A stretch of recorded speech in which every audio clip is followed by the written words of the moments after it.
então no que cremos, é o título do seminário, e trata-se de uma reflexão sobre as bases bíblicas da fé cristã.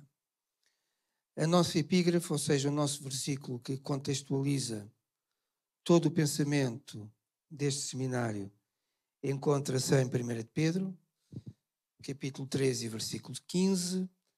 Antes, santificai a Cristo como Senhor em vossos corações e estáis sempre preparados para responder com mansidão e temor a qualquer que vos pedir a razão da esperança que há em vós, a qualquer que vos pedir a razão da vossa fé. Ora, avançando, começámos então na semana anterior falando sobre a Trindade e, conforme indicamos, cremos na existência de um único Deus, pessoal, eternamente existente, em três pessoas distintas, Pai, Filho e Espírito Santo. Nós vamos então avançar hoje, irmãos, e vamos avançar para um segundo aspecto da Trindade. Na sessão inicial nós falámos sobre a Trindade de um ponto de vista genérico e hoje iríamos iniciar o estudo da Trindade de forma particular relativamente à pessoa de Deus Pai. Relativamente à pessoa de Deus Pai. Então, como na sessão anterior, nós vamos dando algumas indicações e vamos fazendo as leituras que achamos necessárias para justificar as nossas afirmações através da palavra de Deus. Portanto, de acordo com aquilo que vimos na semana anterior, cremos em Deus Pai, que é Espírito, nunca visto por homem algum. Cremos em Deus Pai, que é Espírito. E temos aqui uma passagem de um livro escrito pelo nosso amado irmão Billy Graham, que se chama Paz com Deus, e eu gostaria de ler aqui 2 ou 3 frases importantes sobre este assunto. Então, temos aqui a declaração de que Deus Pai é Espírito, ok? Assim como iremos ver posteriormente Jesus e o Espírito Santo. A pergunta que Billy Graham faz aqui neste seu livro é a seguinte: em que pensamos quando ouvimos a palavra Espírito?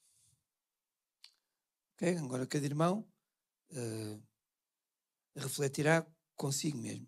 Em que é que cada um de nós, em que é que cada um de vós pensa quando ouvimos a palavra Espírito? Que imagem mental surge perante nós? Ou seja, quando nós ouvimos a palavra Espírito, que imagem mental surge perante nós? E isto, irmãos, é um importante ponto de reflexão, porque a palavra do Senhor afirma, como nós agora vamos ler, que Deus, neste caso particular, Deus Pai, é Espírito. Vamos então abrir em João capítulo 4 e versículo 24 e vamos ler esta afirmação. Curiosamente,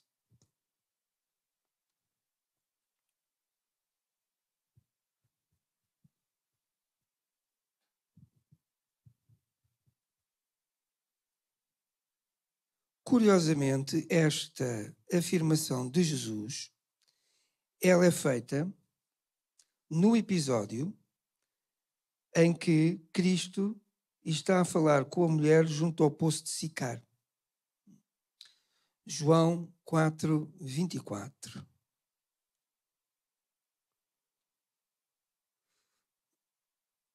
O encontro do Senhor com a mulher em Samaria. Então diz assim. Podemos ler a partir do versículo 23 para contextualizarmos.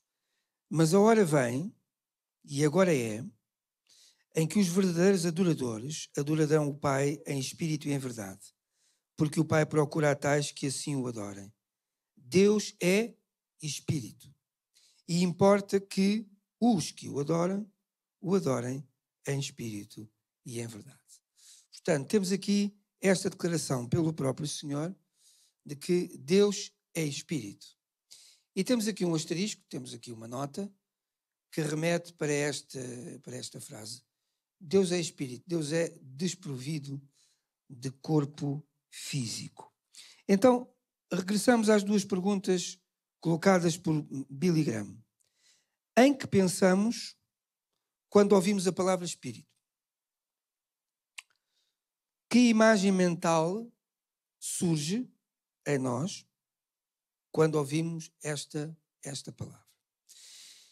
Meus irmãos, para nós percebermos de uma forma razoável esta expressão, Deus é Espírito, e sobretudo para termos uma noção mais clara do que é que este termo realmente designa e aquilo que Jesus queria dizer quando escolheu este vocábulo, é importante nós lermos uma passagem que se encontra em Lucas 24, 39. É uma passagem que nós encontramos Jesus já ressuscitado. Lucas 24, 39.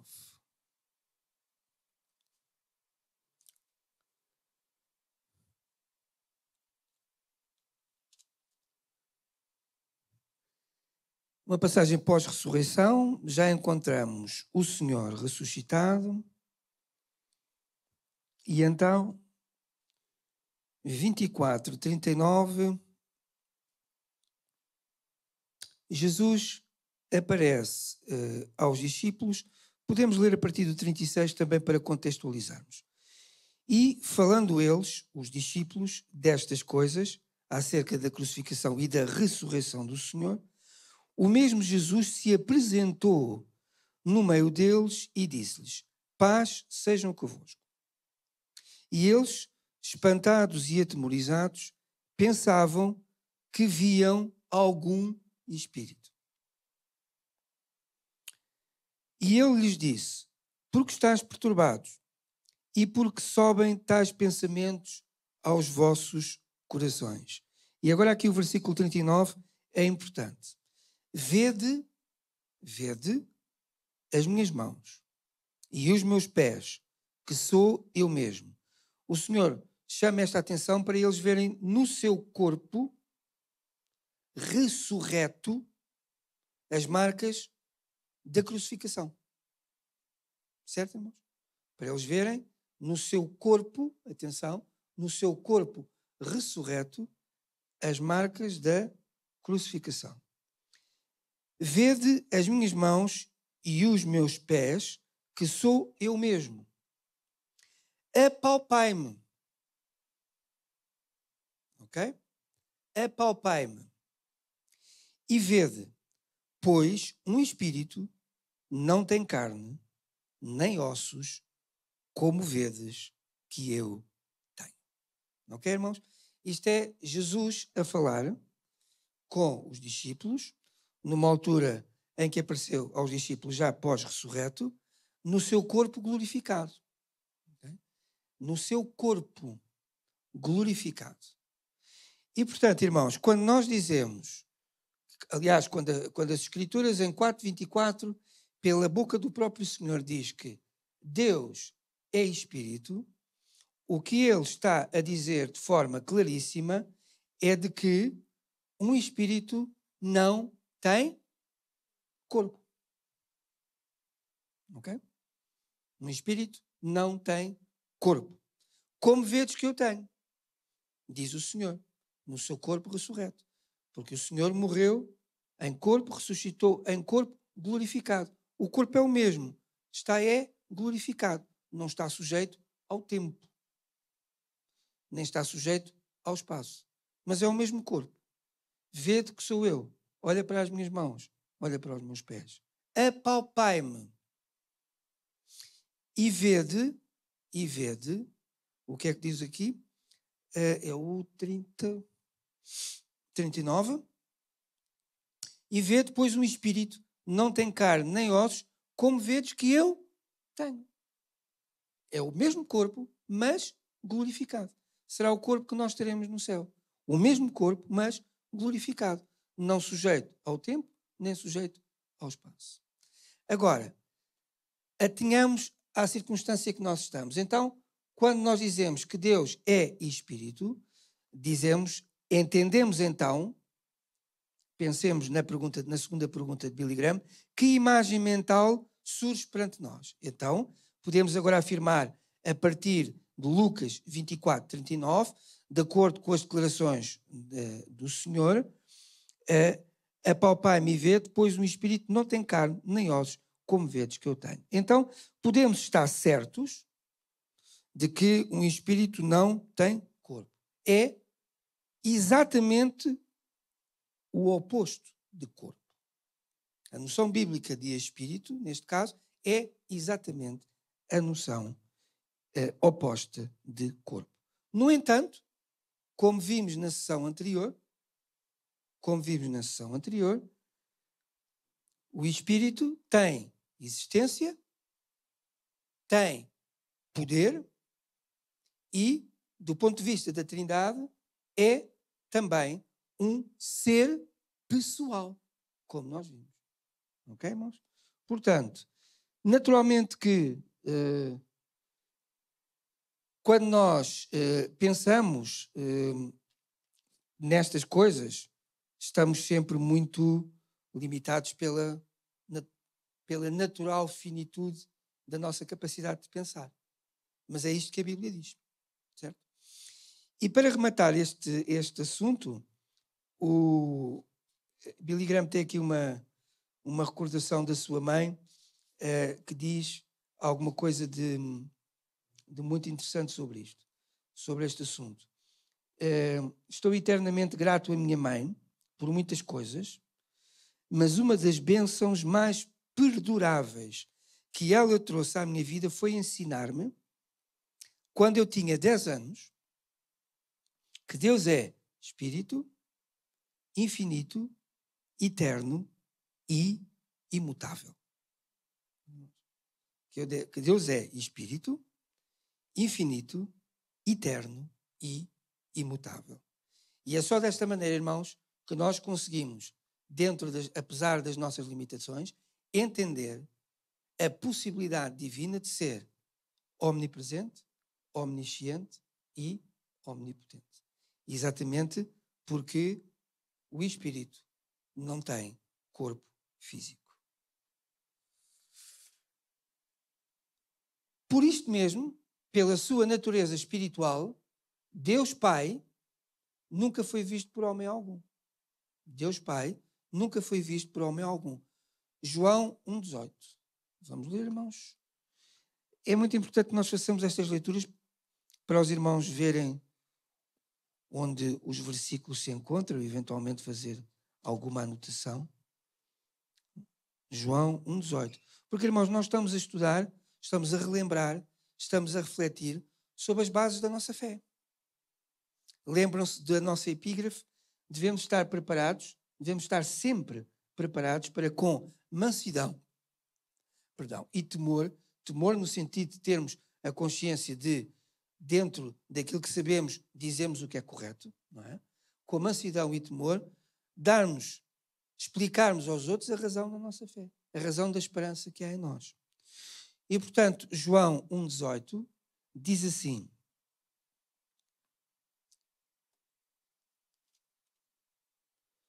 Deus nunca foi visto por alguém. Os irmãos já viram? Deus, e agora aqui falamos na pessoa de Deus Pai, Deus nunca foi visto por alguém. Mas quando nós, irmãos, pela ressurreição ou pelo arrebatamento, formos dotados de um corpo glorioso semelhante ao do Senhor, nós aí veremos Deus tal como Ele é. Certo, irmãos? Deus nunca foi visto por alguém.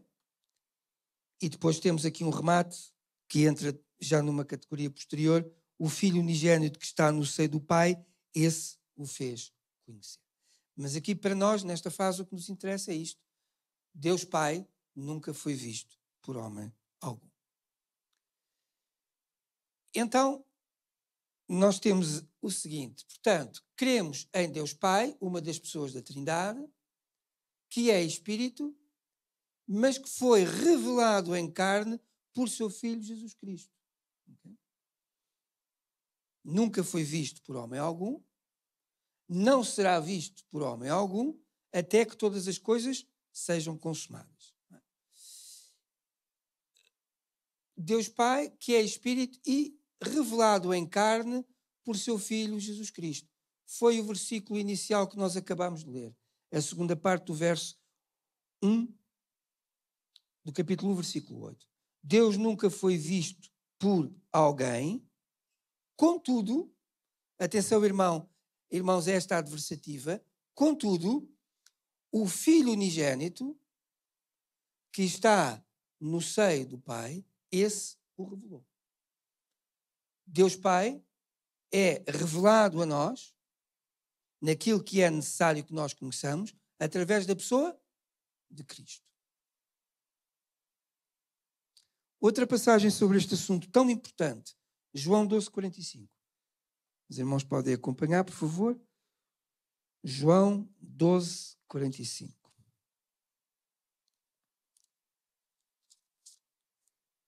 E, meus irmãos, também é importante, conforme nós vamos avançando no slide, conforme nós vamos folheando as Escrituras, conforme nós vamos lendo estes versículos, um pouco à semelhança daqueles discípulos que iam no caminho de Emaús e quando o Senhor se aproximou deles e lhes começou a demonstrar pela palavra que tudo aquilo era necessário que acontecesse, diziam eles, apesar de não o terem reconhecido naquele momento do caminho, de que o seu coração se aquecia e se abrasava conforme o Senhor lhe ia abrindo as Escrituras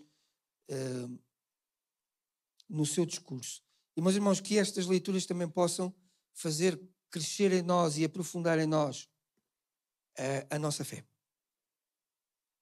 E consolidar. E também trazer, irmãos, a alegria do conhecimento de Deus aos nossos corações. Então, dito isto, para trás, João 12:45. E quem me vê a mim, diz Jesus, vê aquele que me enviou. Certo, irmãos? Então, Deus nunca foi visto por alguém. Correto.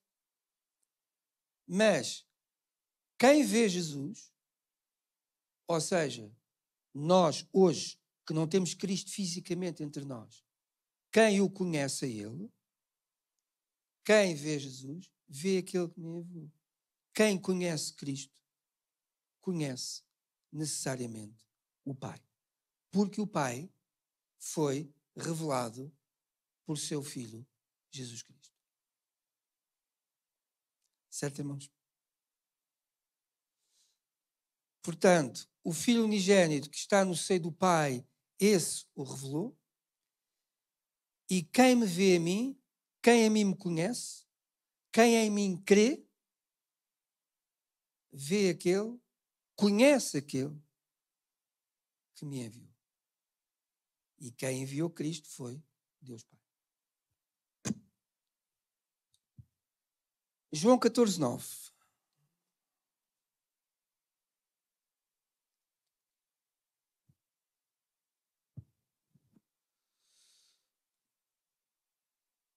Muito interessante esta passagem porque se trata do curto diálogo entre Jesus e Filipe. Podemos ler a contextualizar a partir do versículo 7.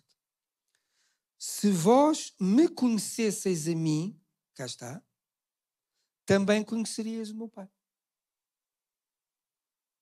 Se vós me conhecesseis a mim, também conhecerias o meu Pai. E já desde agora o conheceis e o tendes visto. Como é que Jesus pode fazer uma afirmação destas? Porque ele é a revelação de Deus. Ok? Então, e já desde agora o conheceis e o tendes visto. Porquê? Porque me tendes conhecido a mim, diz o Senhor, e me tendes visto a mim. E quem a mim me conhece e quem a mim me vê, conhece e vê o Pai. Porque eu sou a revelação de Deus Pai. Então continuamos. E disse-lhe Filipe, Senhor, mostra-nos o Pai. Mostra-nos, visão. Mostra-nos o Pai, o que nos basta. Disse-lhe Jesus, estou há tanto tempo convosco e não me tendes conhecido, Filipe. Quem me vê a mim, vê o Pai. E como dizes tu, mostra-nos o Pai. Um dia, irmãos, nós veremos Deus tal e qual como Ele é. Quando o nosso corpo estiver glorificado, à semelhança do corpo de Cristo. Mas por agora, irmãos, basta-nos conhecer o Senhor. Quem conhece a Cristo, conhece o Pai. Porque foi o Pai que o enviou. E foi Cristo, que estava no seio do Pai, que foi revelado nele. O Pai revelou-se em Cristo. E, portanto, esta resposta de Jesus a Filipe é muito importante. Estás há tanto tempo convosco, aliás, estou há tanto tempo convosco e não me tendes conhecido, Filipe. Quem me vê a mim, vê o Pai. E como dizes tu, mostra-nos o Pai.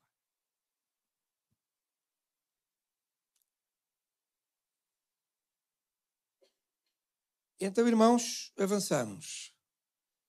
Cremos em Deus Pai, que é Espírito, revelado em carne por seu Filho Jesus Cristo, e cremos em Deus Pai, em todos os seus atributos divinos, conforme expressos na Bíblia. Estes são alguns dos atributos divinos de Deus Pai, são porventura os mais conhecidos, são aqueles aos quais nós hoje nos vamos ater. Portanto, cremos em Deus Pai e em todos os seus atributos divinos, conforme expressos na Bíblia. O Salmo 139, irmãos, é, curiosamente, a passagem das Escrituras que, de uma forma absolutamente clara, de uma forma decisiva, e eu até diria definitiva, nos mostra os três aspectos, os três atributos divinos de Deus Pai. Salmo 139, vamos então. Este Salmo 139, irmãos, vale muito a pena uma leitura pessoal nas nossas casas, porque é um salmo absolutamente decisivo para a nossa fé. É um salmo que tem 24 versículos. Nós vamos ler alguns. Então, irmãos, vamos começar pela omnisciência, que está aqui, só para seguirmos um bocadinho a ordem cronológica dos versos. Então, Salmo 139, a omnisciência de Deus. Omni é um prefixo grego que significa a totalidade. Não é? Omni, tudo. Okay? Todo o conhecimento, toda a presença, toda a potência. 1:6. Vamos então ler 1:6. Senhor, tu me sondaste e me conheces. Tu conheces, atenção ao verbo aqui, não é? Tu conheces o meu assentar e o meu levantar. De longe entendes o meu pensamento. Cercas o meu andar e o meu deitar e conheces, novamente este verbo, todos os meus caminhos. Sem que haja uma palavra na minha língua, eis que ao Senhor tudo conheces. Tu me cercaste em volta e puseste sobre mim a tua mão. Tal ciência. Qual ciência, irmãos? A omnisciência, não é? A capacidade de tudo conhecer. Tal ciência é para mim maravilhosíssima, tão alta que não a posso atingir. Irmãos, eu não sei relativamente aos irmãos, mas eu quando leio estes versículos é-me difícil não sentir um friozinho na espinha. Porque, irmãos, é absolutamente maravilhoso. É absolutamente extraordinário. E isto só é possível porque Deus é espírito. Não está sujeito à corporalidade como nós temos e à sua finitude. Vamos reler, irmãos. Muito interessante. Senhor, tu me sondaste. Ou seja, vieste até ao meu interior. Conheces o meu interior. Tu me sondaste e me conheces. Tu conheces o meu assentar. Quando nós nos levantamos, irmãos, nos levantamos porque o Senhor permitiu que nos levantássemos. Este Salmo 139 é um salmo que, de uma forma, parece-me a mim decisiva, nos exorta. Aqui a palavra mesmo exorta. Nos exorta a valorizarmos as coisas que nós, eu diria até, por serem tão comuns, tendemos a menosprezar. Eu não digo desprezar, mas menosprezar na vida. Não é? Há um minuto qualquer de manhã que a gente abre os olhos e acordou. E depois levantamos e começa o turbilhão, o rodopio, o stress, tudo isto.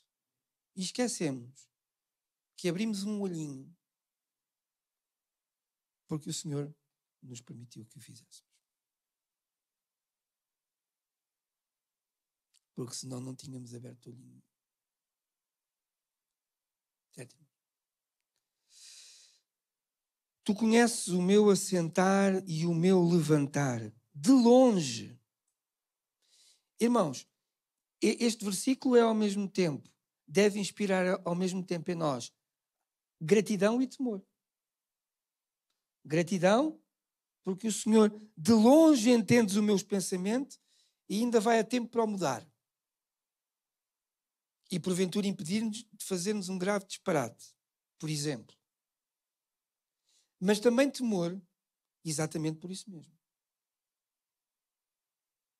E portanto, conhecendo nós isto, irmãos, que o Espírito de Deus nos dê graça para que nós a cada dia possamos ser, irmãos, ou pelo menos tentarmos ser, a melhor versão de nós próprios.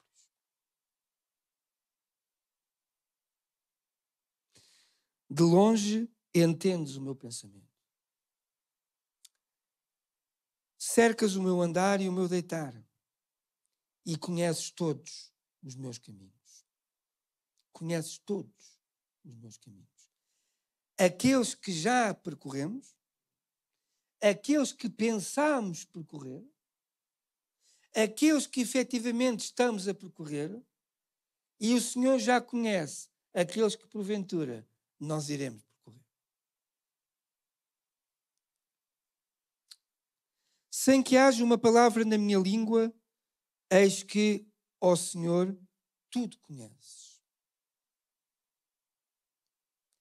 Volto a dizer, irmãos, este tipo de versículos devem despertar em nós uma alegria maior, porque se o Senhor tudo conhece, irmãos, quando nós fechamos a porta do nosso quarto para orarmos a Deus, não há que ter reservas sobre nada do que aquilo que habita o nosso coração, porque seria uma tolice. Nós fingirmos que conseguimos reservar diante de Deus alguma coisa que vai a nós. Depois de lermos estes versículos, seria uma tolice. Porque Deus tudo conhece. Mas porque Deus tudo conhece, irmãos, temos nele um amigo sem igual. Mas também temos um Senhor que é justo.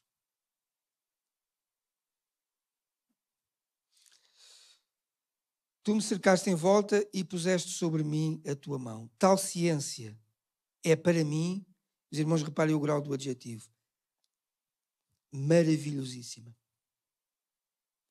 É o grau mais alto do superlativo. Maravilhosíssima. Tão alta que não a posso atingir. Os versículos 7 a 12 remetem para a omnipresença do Senhor. A omnipresença do Senhor. Ou seja, porque Deus é Espírito, Ele está em todo lado simultaneamente. O Senhor enche o universo. Mas também não apenas enche o universo, como pelo seu Espírito, habita no nosso coração. E tal ciência, irmãos, é maravilhosíssima. A palavra do Senhor diz que nós somos o templo do Espírito Santo, essa terceira pessoa da Trindade, que também é Deus. Agora estamos a falar em Deus Pai de uma forma particular, mas ocupando e enchendo todo o universo, Ele também habita no nosso coração. E tudo conhece. E tudo pode. Vamos ver agora o tudo pode no 7:12. Para onde me irei do teu Espírito? Porque Deus é Espírito. Para onde me irei do teu Espírito? Ou para onde fugirei da tua face? Lembram-se do Jonas? O que é que o Jonas quis fazer, irmãos? Quis fugir da presença de Deus. Olha, irmãos, e Deus está no céu, e Deus está à superfície do mar, e Deus esteve com Jonas no interior daquele peixe. Porque o Senhor é omnipresente. E não há, irmão, lugar para onde nós possamos fugir do Senhor. Então, diz, para onde me irei no teu espírito ou para onde fugirei da tua face? Se subir ao céu, tu aí estás. Se fizer no Sheol, no Hades, a minha cama, eis que tu ali estás também. Se tomar as asas da alva, se habitar nas extremidades do mar, até ali a tua mão me guiará e a tua destra me susterá. Aqui mudou um bocadinho o tom do discurso. Ou seja, aqui o salmista já está a dizer, porque tu estás em todo lugar e porque tu és omnipresente, eu posso contar contigo em todo lugar. E nós tivemos, não é, uma experiência extraordinária quando... Olha, fez agora no dia 11 de março, 10 anos, não é? Quando estivemos ali no Japão e tivemos aquela experiência com aquele terremoto. Mas o Senhor também estava ali. E trouxe-nos a todos em paz. Porque o Senhor está presente em todo lugar. Se disser, de certo que as trevas me encobrirão, então a noite será a luz à roda de mim. Lembram-se de Daniel na cova dos leões? Aquele jovem de 80 e tal anos, que era a idade que Daniel tinha, quando foi parar à cova dos leões. Quando taparam a cova e a selaram, a escuridão tomou conta daquele lugar. Mas a palavra do Senhor, irmãos, conta-nos o que aconteceu ali.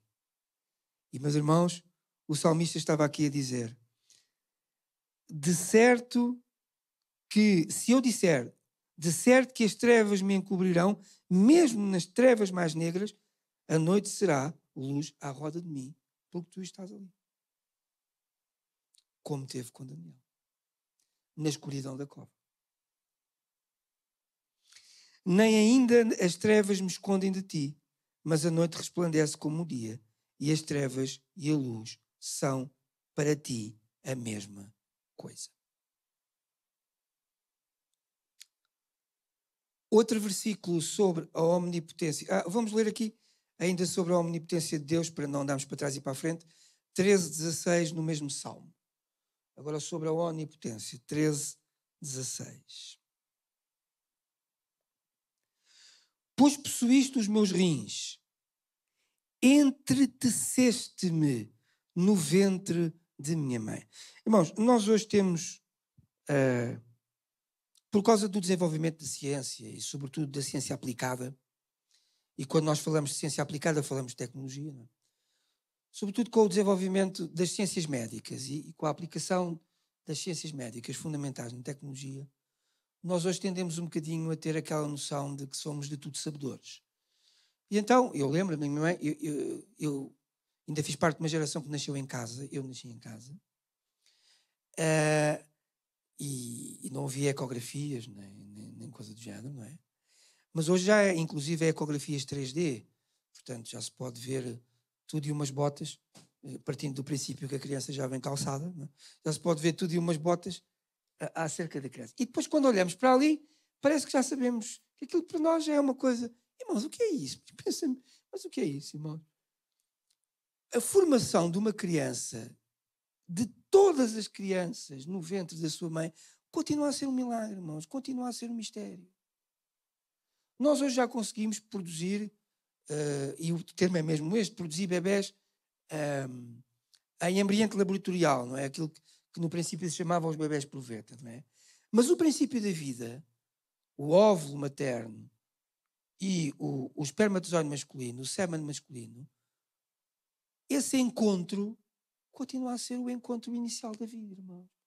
Nós não conseguimos produzir materialmente, em ambiente laboratorial, vida, se a vida não pré-existisse. Nós não criamos vida, nós utilizamos a vida para a reproduzir. Porque o segredo da vida, irmãos, continua nas mãos do Senhor. Nós conseguimos hoje fazer isso. Porque a vida pré-existe. Nós não criamos vida em laboratório. Nós reproduzimos-la a partir da vida que Deus criou. E, meus irmãos, não duvidemos de todo de que o Senhor continua a ser, até que todas as coisas se cumpram, o dador da vida. Nós fazemos a nossa parte, certo? O homem e a esposa, em amor, fazem a sua parte. Mas se Deus não der a vida, é um bocadinho como Paulo diz, não é? Um prega, o outro evangeliza, mas é o Senhor que dá, um prega, o outro rega, mas é o Senhor que dá o crescimento. E Davi, irmãos, dizia isto, para mostrarmos então a omnipotência de Deus. Então, a partir do versículo 13. Pois possuíste os meus rios, entreteceste-me no ventre da minha mãe. A ecografia dá a imagem, mas o que está a acontecer dentro do ventre, irmãos, continua a ser milagre do Senhor. Os irmãos entendem? A ecografia dá a imagem, mas o que está a passar lá dentro continua a ser obra das mãos de Deus. Olha, o Senhor fez-me assim. A 1,65 m chegarás e daí não passarás. E pronto, aqui estou eu.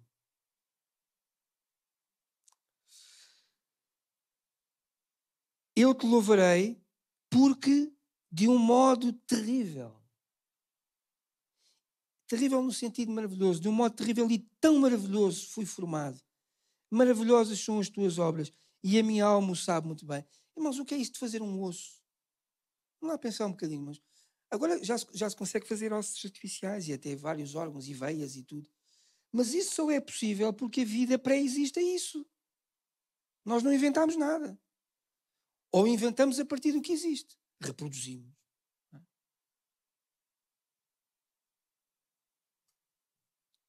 Eu acho, irmãos, que se nós tivéssemos todos a oportunidade de ver um corpo humano aberto, nós ficaríamos absolutamente espantados. Hoje, perdemos essa capacidade de nos espantar. Os irmãos, pensem um bocadinho na rede venosa no nosso corpo. Na rede de veias, de artérias, de capilares, etc. Os irmãos, pensem um bocadinho nas articulações. Os irmãos, pensem um bocadinho no que é ver. Os irmãos, pensem um bocadinho no que é falar. Esta coisa da língua se mexer porque nós pensamos. Os irmãos, pensem um bocadinho na capacidade de termos linguagem. De nos mexermos. Do irmão um dia está sentado na praia e apetece mexer um dedinho do pé lá no fim do seu corpo e começa a mexer um dedinho do pé. Não pense um bocadinho nessas coisas e maravilhe-se. E maravilhe-se, irmão. E agora imagine mais o que é o Senhor nos ter feito à sua imagem e semelhança. Nos ter dado uma alma. Nos ter dado um espírito. E temos a capacidade de pensar e de decidir. Se nós, irmãos, deixarmos de nos maravilharmos com isto, com pouca coisa nos maravilhamos. O irmão pensa no infinitamente grande, que é o universo. Naquilo que hoje nos é inalcançável. Nos planetas que já conseguimos ver através do telescópio, mas não os alcançamos materialmente, e naqueles que existem para lá da nossa galáxia,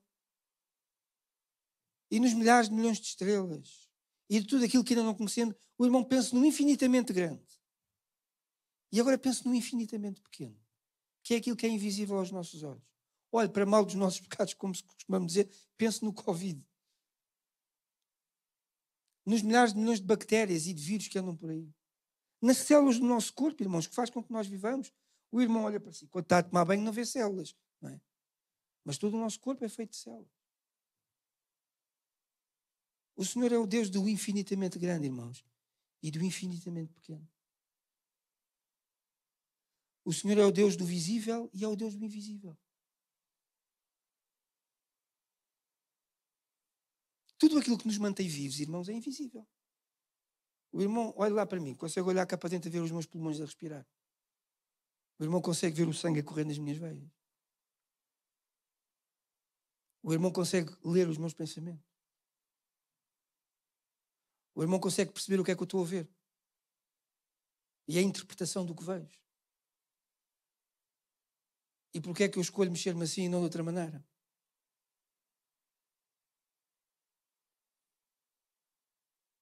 Os aspectos fundamentais da vida, irmãos, são invisíveis. Mas nós estamos todos aqui, visíveis uns para os outros. E Davi escreveu poeticamente: porque de um modo terrível e tão maravilhoso fui formado. Maravilhosas são as tuas obras, e a minha alma o sabe muito bem. Os meus ossos não te foram encobertos. Os meus ossos não te foram encobertos. Quando no oculto fui formado. Pois é bem verdade. As mães hoje e os pais vão lá à doutora e espantam-se e ficam contentes e batem palmas quando veem as imagens de criança. Bater palmas, mas deve haver gente que bate palmas. Outros ficam com suores frios. Quando pensam que está lá um e estão dois ou três. Mas isso é um momento, irmãos. Até depois, quando se desliga a ecografia e vamos todos para casa, a criança para de se formar, fica suspensa até à próxima ecografia. Não, a vida continua, irmãos. A vida continua. Cá dentro, não é? A vida continua. E, portanto, irmãos, por isso é que o salmista podia dizer: quando no oculto fui formado e entretecido como nas profundezas da terra. Os teus olhos viram o meu corpo ainda informe. Quando nós éramos basicamente irmãos, e é assim, os irmãos não têm que se espantar, nós éramos uma bola de gordura, ponto. E depois a bola de gordura começou a fazer, olha isso, que os irmãos, isso, começou a fazer isso. Ainda informe, irmãos. Quando não somos nada, somos uma bola de gordura que se vai multiplicando até começar a aparecer alguma coisa que se veja e que se reconheça. Oh, irmãos, isto é tão extraordinário. Os meus olhos viram o meu corpo ainda informe. E no teu livro todas estas coisas foram escritas, as quais, sendo dia a dia formadas, quando nem ainda uma delas havia. Não havia olhos, não havia cabelo, não havia sobrancelhas, não havia nariz, não havia dedo mínimo do pé, não havia joelho. Quando o nosso corpo era informe, o Senhor estava lá a trabalhar. Se isto não espanta aos irmãos, fantástico, irmãos. Fantástico. Mas porque Deus é onipotente. E porque Deus é onisciente e onipresente. A sua presença também está no ventre das mães a fazer com que mais uma criatura nasce. Ou 2, ou 3. Não é? Ou 4. Valha-me Deus. Aí é que se torna aquele valha-me Deus. Meus irmãos, Lucas 1,37. A onipotência de Deus. Ora, ok, estamos quase no final. Lucas 1,37. Irmãos, o nosso Deus é maravilhoso, digno de toda a honra, de toda a glória, de todo o louvor. Irmãos, e eu penso que estas coisas são mais do que suficientes para despertar em nós este louvor diante do Senhor. Lucas 1,37. Irmãos, e mais uma vez este versículo que tantas vezes nós citamos, que diz assim: para Deus nada é impossível, resulta da conversa do anjo com Maria quando lhe está a declarar que ela vai ser mãe de Jesus. Nós temos que contextualizar estes versículos, porque esta contextualização é muito importante. Este versículo que diz, em Lucas 1,37, diz assim: porque para Deus nada é impossível. É o anjo que foi enviado a Maria para lhe anunciar que iria gerar a Cristo. E o anjo estava-lhe a dizer: e também Isabel, tua prima, concebeu um filho na sua velhice, e é este o 6º mês para aquela que era chamada estéril, porque para Deus nada é impossível. É neste contexto que este versículo é dito. Conceito ligado à vida que naturalmente era impossível. Pela idade de Isabel, isso acontecer. Aquela que era chamada estéril, diz assim: Isabel, tua prima, concebeu um filho na sua velhice, como Sara, e já é o 6º mês para aquela que era chamada estéril, porque para Deus nada é impossível. Para Deus nada é impossível. Mas não queria deixar de introduzir então, já nesta terceira parte da Trindade, a pessoa de Cristo. Então, para além de Deus Pai, nós também cremos em Jesus Cristo. Em primeiro lugar, cremos em Jesus Cristo como Filho de Deus. Ok? Em primeiro lugar, cremos em Jesus Cristo como Filho de Deus. Lucas 1,35. Também não estamos longe. Então vamos 2 versículos anteriores. Então diz assim: e respondendo o anjo disse-lhe, está a falar o anjo com Maria, descerá sobre ti o Espírito Santo e a virtude do Altíssimo te cobrirá com a sua sombra. Pelo que também o santo que de ti há de nascer será chamado Filho de Deus. Porque foi gerado por Deus. Deus é Espírito. Gerou. Irmãos, Deus é vida. Deus é o Criador da vida. E para Deus nada é impossível. E para mais, irmãos, tendo Deus nos criado a nós e conhecendo Ele melhor do que nós, o nosso próprio corpo. Então, descerá sobre ti o Espírito Santo, a terceira pessoa da Trindade, e a virtude do Altíssimo te cobrirá com a sua sombra. Pelo que também o santo que de ti há de nascer será chamado Filho de Deus. Portanto, ainda sobre a Trindade, mas agora já sobre a pessoa de Jesus Cristo, nós cremos em Jesus Cristo primeiramente como Filho de Deus. E temos aqui esta declaração que é feita pelo anjo na altura da Anunciação. Na altura da Anunciação. Oi? Mas também cremos em Jesus Cristo, cremos em Jesus Cristo como Filho de Deus e em Jesus Cristo igual ao Pai. Atenção aqui, igual ao Pai e ao Espírito em divindade e atributos. Os irmãos, por favor, olhem agora para a minha mão. Nós não cremos na Trindade assim. Os irmãos, olhem para a minha mão. Deus Pai, Deus Filho, Deus Espírito Santo. Não é assim. Deus Pai, Deus Filho, Deus Espírito Santo. Um único Deus. 3 pessoas, um único Deus. Portanto, cremos em Jesus Cristo, igual ao Pai e ao Espírito, em divindade e atributos. Vamos só fazer estas leituras para terminarmos hoje, irmãos.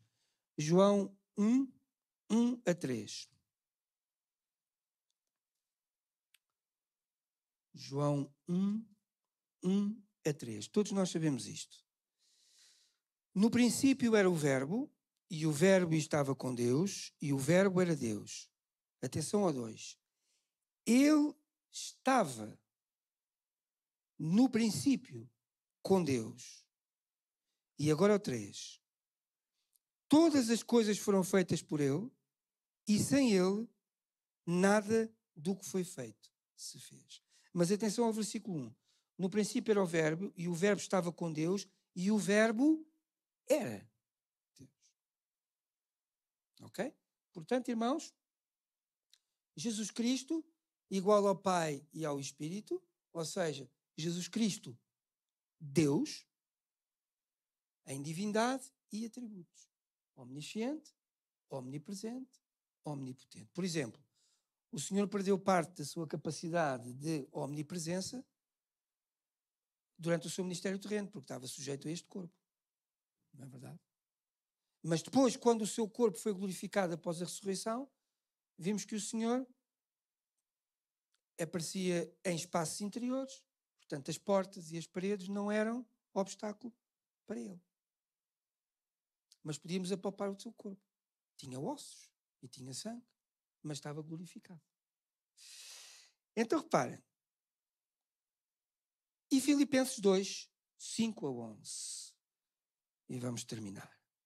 Filipenses 2, 5, 11. Também conhecemos bem estes versículos, mas agora contextualizando exatamente a nossa fé em Cristo, como Filho de Deus, igual ao Pai e ao Espírito, em divindade e atributos. Filipenses 2, 5, 11 diz assim: de sorte que haja em vós o mesmo sentimento que houve também em Cristo Jesus. E agora os irmãos reparem no versículo 6, que sendo, irmãos, eu peço muita atenção, que sendo em forma de Deus. Aqui a forma é que pode ser um bocadinho confusa, mas irmãos, reparem, sendo em forma de Deus. Qual é a forma de Deus? Deus é Espírito, portanto, não há uma forma associada. A expressão aqui significa sendo em forma de Deus, sendo Espírito. Que sendo Espírito, não teve por usurpação ser igual a Deus, mas aniquilou-se a si mesmo, tomando a forma de servo, fazendo-se semelhante aos homens. Ou seja, Cristo revelou-se em carne. Sendo ele em forma de Deus, sendo ele Espírito, por amor de nós, revelou-se em carne. E achado na forma de homem, humilhou-se a si mesmo, sendo obediente até à morte e morte de cruz. Pelo que também Deus o exaltou soberanamente e lhe deu um nome que é sobre todo o nome. Meus irmãos, hoje ficamos por aqui. Não queremos naturalmente abusar dos 50 minutos a que temos direito. Terminamos.